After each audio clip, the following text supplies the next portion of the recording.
और ईरान ने गिराया अमेरिकी लुकास ड्रोन। बड़ी खबर, पश्चिमी ईरान में ड्रोन गिराने का दावा। अब तक 150 से ज्यादा ड्रोन को गिराया है, यह ईरान का दावा है। देखिए वो उस ड्रोन का मलबा बताया जा रहा है जिस ड्रोन को गिराने का दावा किया है ईरान ने, पश्चिमी ईरान में।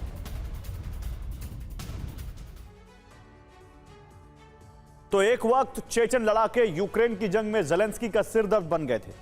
मारियुपोल की जंग जीतने में रमजान कादिरोव के लड़ाकों ने सबसे अहम किरदार अदा किया था। दावा है कि अब यही चेचन लड़ाके ईरान की धरती पर उतरने वाले हैं। ईरानी मीडिया रिपोर्ट्स में दावा है कि जंग में चेचन लड़ाकों ने ईरान का साथ देने का ऐलान किया है। अगर अमेरिका ईरान में ग्राउंड ऑपरेशन शुरू करता है तो चेचन लड़ाके अमेरिकी सैनिकों से आमने सामने की जंग लड़ेंगे। अगर ईरान के दावे सच हैं तो अमेरिकी सेना ईरान में दाखिल तो होगी, लेकिन उसका लक्ष्यों को हासिल कर सुरक्षित निकलना बेहद मुश्किल होने वाला है। ईरानी मीडिया रिपोर्ट्स में दावा है कि चेचन लड़ाकों ने अमेरिकी ग्राउंड ऑपरेशन के विरुद्ध जंग में उतरने का ऐलान किया है। रिपोर्ट्स की माने तो अगर अमेरिकी सैनिक ग्राउंड पर उतरते हैं तो चेचन लड़ाके उनका सामना करेंगे। इसकी वजह चेचन लड़ाकों का ईरान यूएस जंग को धार्मिक युद्ध मानना है। चेचन कमांडर आब्दी अलाउद्दीनोव ने इसे धार्मिक युद्ध बताया है। चेचन लड़ाके पहाड़ी इलाकों और अर्बन वॉरफेयर में माहिर हैं। आमने सामने की जंग और हैंड टू हैंड कॉम्बैट में उन्हें महारत हासिल है। चेचन लड़ाकों को गुरिल्ला युद्ध लड़ने का भी लंबा अनुभव है। चेचन लड़ाके हगिंग रणनीति पर काम करते हैं। वो छिपकर दुश्मन के पास पहुंचते हैं और बहुत करीब जाकर हमला करते हैं। कैस्पियन सागर से करीब 100 किलोमीटर दूर रूस का चेचन्या चेचन लड़ाकों का गढ़ है। ईरान में चेचन लड़ाके मोर्चा संभालते हैं तो वो कैस्पियन सागर से तेल टैंकरों में छिपकर ईरान पहुंच सकते हैं ताकि अमेरिका को इसकी भनक ना लगे। चेचन लड़ाके कैस्पियन सागर से होते हुए पहले बंदर अंजाली पोर्ट तक पहुंचेंगे, जहां से ट्रकों के जरिए सभी चेचन लड़ाकों को ईरान की राजधानी तेहरान लेकर जाया जाएगा। यहां से सभी लड़ाकों की अलग अलग लोकेशन पर तैनाती होगी। रिपोर्ट्स की माने तो चेचन लड़ाकों को फोर्दो संवर्धन प्लांट, नतांज परमाणु केंद्र, इस्फहान न्यूक्लियर कॉम्प्लेक्स और पिकेक्स की पहाड़ियों के आसपास तैनात किया जा सकता है। दरअसल अमेरिका ग्राउंड ऑपरेशन शुरू करता है तो वो यहां मौजूद संवर्धित यूरेनियम को जरूर हासिल करने की कोशिश करेगा।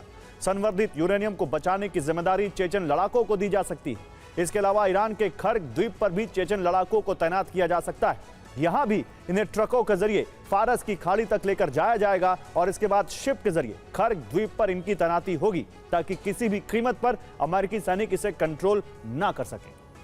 कुछ रिपोर्ट्स की माने तो रूस और चीन युद्ध में ईरान की मदद कर रहे हैं। सैटेलाइट्स के जरिए अमेरिकी सेना के मूवमेंट की जानकारी दी जा रही है। ईरान को अमेरिकी वॉरशिप की लोकेशन भी रूस चीन के जरिए मिल रही है। रूस और चीन अमेरिकी बेस पर अहम टारगेट्स की लोकेशन दे रहे हैं। इसके अलावा दावा है कि रूस ईरान को ड्रोन भी भेज रहा है। अमेरिका मध्य पूर्व में बड़ी संख्या में बंकर बनाने की तैयारी में है। मिडिल ईस्ट में बंकर बनाना अब पेंटागन की लिस्ट में टॉप पर है। पीट हेग्सेथ ने कहा है, अमेरिकी ठिकानों पर तैनात अमेरिकी सेनाओं की बेहतर सुरक्षा के लिए अधिक मजबूत बंकरों का निर्माण अब सर्वोच्च प्राथमिकता है। और पेंटागन ने अमेरिकी हथियार कंपनियों को ऐसे पोर्टेबल बंकर तैयार करने के लिए कहा है जिनमें रहकर कठिन हालात में भी अमेरिकी सैनिक अपनी जान बचा सके। दावा है कि इन बंकरों पर आईडी विस्फोट का कोई असर नहीं होगा। इसके अलावा रॉकेट के टुकड़ों से भी ये सुरक्षा देंगे।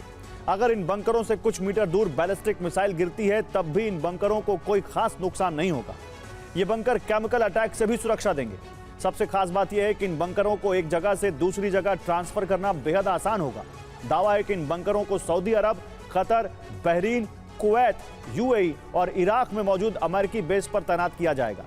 सिर्फ इतना ही नहीं, दावा है कि अमेरिका ग्राउंड ऑपरेशन में भी इन बंकरों का इस्तेमाल करेगा। अगर खर्ग पर कब्जे में अमेरिका कामयाब हो जाता है तो इन्हें खर्ग में अमेरिकी सैनिकों की सुरक्षा के लिए पहुंचाया जाएगा। विदेश मंत्री अब्बास अरागची ने कहा है, हम किसी भी जमीनी टकराव के लिए तैयार हैं। हमारी सेना उनका इंतजार कर रही है। उम्मीद है हमारा दुश्मन कोई गलती नहीं करेगा क्योंकि उनका सामना बहुत बड़ी ताकत से होगा।